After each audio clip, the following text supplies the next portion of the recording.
Juggling is an illusion. To the casual observer, a juggler is juggling 3 balls at once. But in reality, the balls are being independently caught and thrown in rapid succession, 1 ball at a time. It is what researchers refer to as task switching. In the everyday life of the modern individual, there is a lot of task switching going on.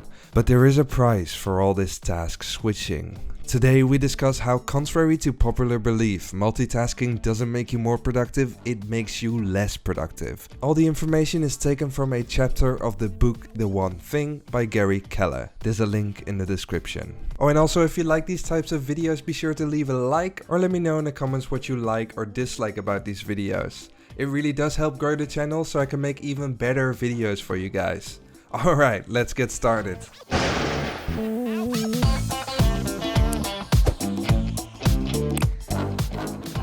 Clifford Nass, a professor at Standford University, told the New York Times that he was in awe of multitaskers, and he deemed himself to be a terrible multitasker.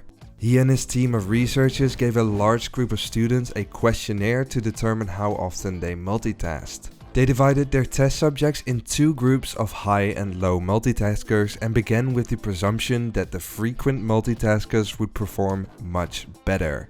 But that presumption was false. "Well, I was sure they had some secret ability," said Professor Nass, "but it turns out that the high multitaskers are suckers for irrelevancy." They were outperformed on every measure. Although they had convinced themselves and the world that they were great at it, there was just one problem. To quote Nass, multitaskers were just lousy at everything. Multitasking is a lie. Now, people can actually do 2 or more things at once, such as walk and talk, or chew gum and read a map. But like computers, what we can't do is focus on 2 things at once. Our attention bounces back and forth. This is fine for computers, but it has some serious repercussions in humans. So let me explain how this works. What is happening when we're actually doing 2 things at once? It's pretty simple. Our brain has separated them. Our brain has different parts and our brain has different channels. As a result of that, we're able to process different kinds of data in different parts of the brain. This is why you can walk and talk at the same time. One is happening in the foreground and one is happening in the background. There is no channel interference. But when there are 2 tasks of which even one is mentally demanding, there will always be a channel conflict. You simply cannot effectively focus on 2 important things at the same time. Imagine you're at work and you work in a cubicle. A stack of unopened mail and piles of unfinished work sit within sight as people keep swinging by your desk all day to ask you questions.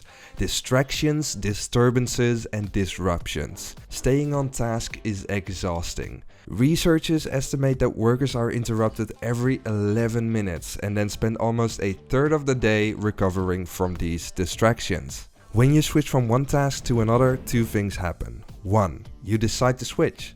This one is relatively simple and relatively painless. The second thing that happens is that you need to reorient. You need to activate the rules for whatever you're about to do.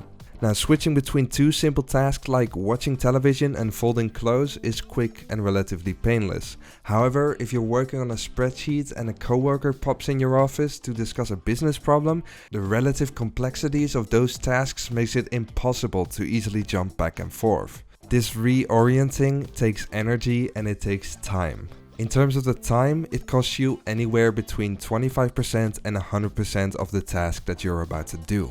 Multitasking doesn't save time, it wastes time.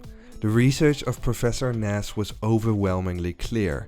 Multitasking leads to mistakes, poor choices, stress, and exhaustion. Though multitasking sometimes seems possible, it is never possible to do it effectively. So put away your phone, turn off that second screen, and focus on your one thing. I hope you enjoyed this video. Animation videos like these take me such a long time to create, so please consider leaving a like or a comment. When you subscribe to my channel, you will receive the most valuable ideas that I read out of books from trusted authors right on your subscription page every week. Oh, and if you don't want to miss a video, don't forget to click on that bell. These videos are meant as an overview and as an introduction to the topic, so if you want to learn more things and really get into the details, go to Audible using my link in the description for 2 free audio audiobooks with a free trial. In the description you will also find my recommended books and the best material investments I have bought over the years. Thank you for watching and see you next week.